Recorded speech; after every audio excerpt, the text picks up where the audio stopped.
ఒక్కసారి ఈ సొరకాయ కూర ఇలా చేసి చూడండి, మీరు వదిలిపెట్టకుండా తింటారు. చాలా టేస్ట్ ఉంటుంది ఇలా చేస్తే. ఒకసారి మీరు ఇలా నేను చేసినట్టుగా చేసుకొని తినండి, చాలా బాగుంటుంది, టేస్ట్గా ఉంటుంది. లేత సొరకాయ అండి, చెక్కు తీసుకొని ముక్కలు కట్ చేసుకుందాం.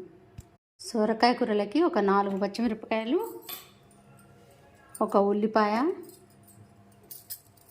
చిన్న ముక్కలు అల్లం వేసుకొని మిక్సీ పడదాం. ఇందులో కొంచెం ధనియాలండి. ఇంకా సొరకాయ కూరలకి ఉల్లిపాయ, పచ్చిమిరపకాయలు, అల్లం, ధనియాలు మిక్సీ పట్టుకున్నాం. సొరకాయ ముక్కలు ఈ విధంగా కట్ చేసుకొని ఇందులోకి కొత్తిమీర, కరివేపాకు కూడా వేసుకుందాము. ఇప్పుడు తాలింపు వేసుకుందాము. స్టవ్ మీద బాండి పెట్టానండి. 1 స్పూన్ వేసాను. ఆయిల్ ఎక్కువ పట్టదు. శనగపప్పు, మినపప్పు, ఆవాలు, జీలకర్ర వేసుకొని వేయించుకుందాం. ఉల్లిపాయ, పచ్చిమిరపకాయల కారం వేసుకొని కలుపుకుందాం. కొంచెం బరకగా మిక్సీ పట్టుకోవాలి. ఇదంతా ఆయిల్లో, నూనెలో వేయించుకోవాలి.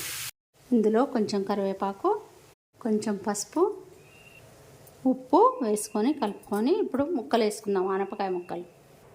ఇప్పుడు ఇందులో సొరకాయ ముక్కలు వేసి కలుపుకుందాం. ఇలా కలుపుకొని ఇందులో కొంచెం సగం కొత్తిమీర ఇప్పుడు వేసుకోవాలి. సగము ఉడికినాక వేసుకుందాం కొత్తిమీర. ఇప్పుడు మూత పెట్టేసుకుందాం. మూత పెట్టి ఉడికిద్దాం.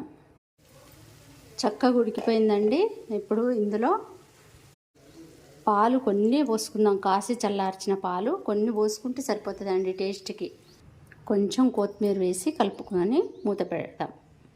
ఒక 2 నిమిషాల నుంచి దింపుకోవడమే అండి. చక్కగా ఉడికిపోయింది, గుజ్జుగా వచ్చింది, రెడీ అయిపోయిందండి. ఇక దింపుకోవడమే. సొరకాయ కూర రెడీ అయిందండి.